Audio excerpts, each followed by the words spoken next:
Welcome to a mini-MDRT book club session. Today I have two wonderful guests joining me, all TOT members, Dana Mitchell from Toronto, Canada, and Brendan Walsh from Detroit, Michigan. And I'm Ted Rusinoff, a TOT member from Stowe, Ohio.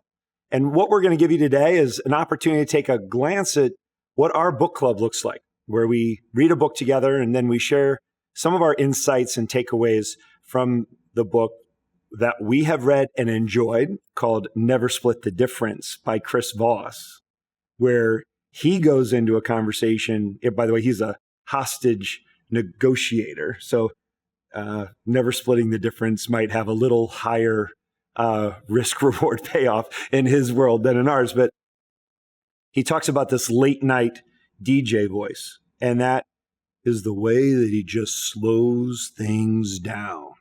He brings the energy lower. So you're bouncing around the room and the late night DJ voice can just slow you down. And I thought, what a great tool. I've used it so many times since then. Clients getting a little agitated. Maybe the market isn't performing the way that they want it to. And you just go into late night DJ voice, and that will slow things down. I love that analogy. I think I operate in late night DJ voice though, because some people are like, do you ever get like excited? I'm like, I am excited. I'm excited right now. I'm excited to be hanging out with you guys, but I don't have the same like energetic excitement that my friend Brendan does. But I also love the never split the difference with the shoe analogy. We've got to bring that up because he talks about, what is a win. And so if you can't decide, you've got a pair of black shoes, you got a pair of blue shoes.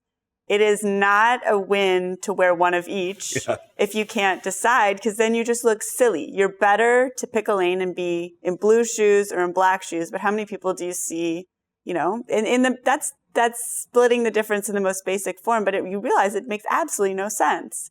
And so you go back and think about it he talks about money, how to, splitting the difference in money and talks about examples with that. But I just love that basic example, where you wouldn't do that. So then you can go back and say, where else am I splitting the difference that it just doesn't make sense?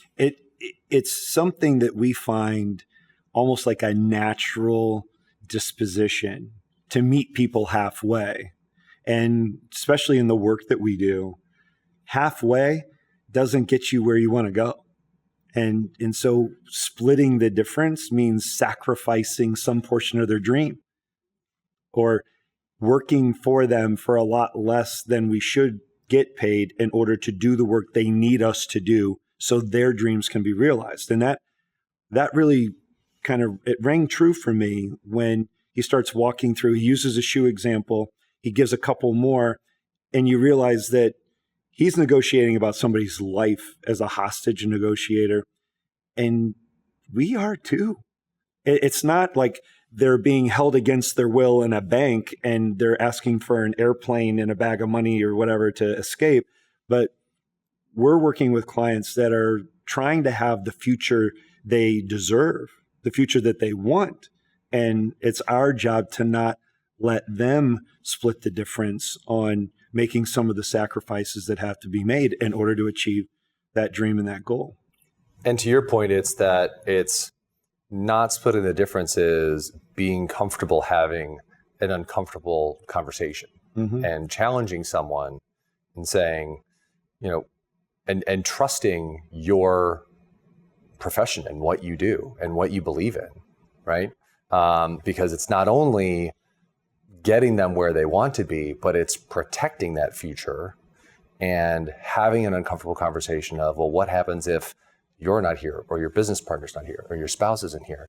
And they might say, well, that's too expensive, but what's the real expense if you're gone? And committing to what you believe in as a professional.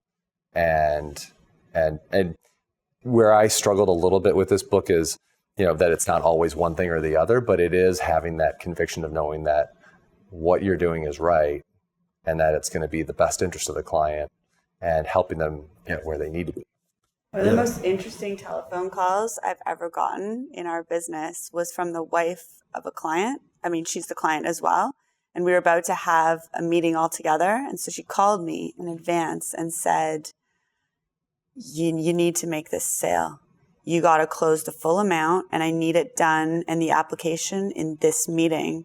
And she was pep talking me for making sure her husband didn't reduce the insurance amounts, because she was passionate about the plan and he was focused on the budget. And so she gave me a pep talk before I went in and sold the deal to them as a couple. Not to split the difference. She told me not to split the difference and not reduce anything by $1.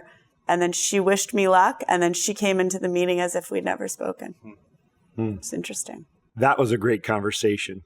And that's what it looks like in a book club, with MDRT members connecting on titles and topics that help make them become a better person in business, professionally, personally. It's what we're all about. We're happy to talk about it because we enjoy this conversation. And it's been great. So thank you both for being here.